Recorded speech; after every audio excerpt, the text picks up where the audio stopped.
കഠിനാധ്വാനം ചെയ്ത് പണം സമ്പാദിക്കാൻ നമുക്കറിയാം. പക്ഷേ ആ പണം എങ്ങനെ സംരക്ഷിക്കണമെന്ന് നാം അറിയാതെ പോകുന്നു. പണം കയ്യിൽ നിൽക്കുന്നില്ല എന്നത് വെറുമൊരു പരാതിയല്ല. അതുകൊണ്ടാണ് വന്ന വഴിക്ക് തന്നെ ആ പണം തിരിച്ചു പോകുന്നത് എന്ന് നാം എപ്പോഴെങ്കിലും ആലോചിച്ചിട്ടുണ്ടോ? ഇതിനെക്കുറിച്ചുള്ള ശരിയായ അവബോധമില്ലാത്തതാണ് ഇതിൻ്റെ പ്രധാന കാരണം. ആവശ്യങ്ങളും ആഗ്രഹങ്ങളും തമ്മിലുള്ള വ്യത്യാസം തിരിച്ചറിയാത്തതാണ് നമ്മുടെ പരാജയം.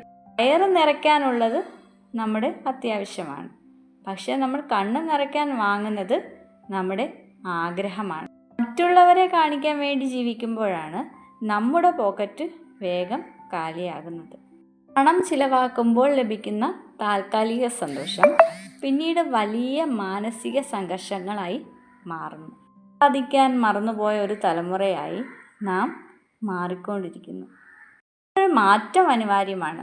നമ്മുടെ ചിന്താഗതിയിൽ നിന്നാണ് നാം തുടങ്ങേണ്ടത്. പണത്തിൽ നിന്ന് ചിലവാക്കിയ ശേഷം ബാക്കിയുള്ളവ സമ്പാദിക്കുകയല്ല വേണ്ടത്. ആദ്യം നിശ്ചിത തുക സമ്പാദ്യമായി മാറ്റിവെച്ച് ബാക്കിയുള്ളവ ചിലവാക്കാൻ ശീലിക്കണം. ലോകത്ത് ആരും ദരിദ്രരായി ജനിക്കുന്നില്ല, പക്ഷേ സാമ്പത്തിക അച്ചടക്കമില്ലായ്മയാണ് അവരെ ദരിദ്രരായി മാറ്റുന്നത്. പണം കയ്യിൽ നിൽക്കണമെങ്കിൽ അതിനോടൊരു ബഹുമാനം വേണം.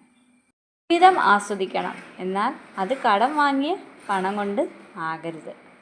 പ്രതിസന്ധികൾ വരുമ്പോൾ തളരാതിരിക്കാൻ ഇന്നത്തെ കരുതലുകൾ അനിവാര്യമാണ്. അടക്കമുള്ളൊരു സാമ്പത്തിക ജീവിതം നയിക്കാൻ ഏവർക്കും സാധിക്കട്ടെ എന്ന് ആശംസിക്കുന്നു.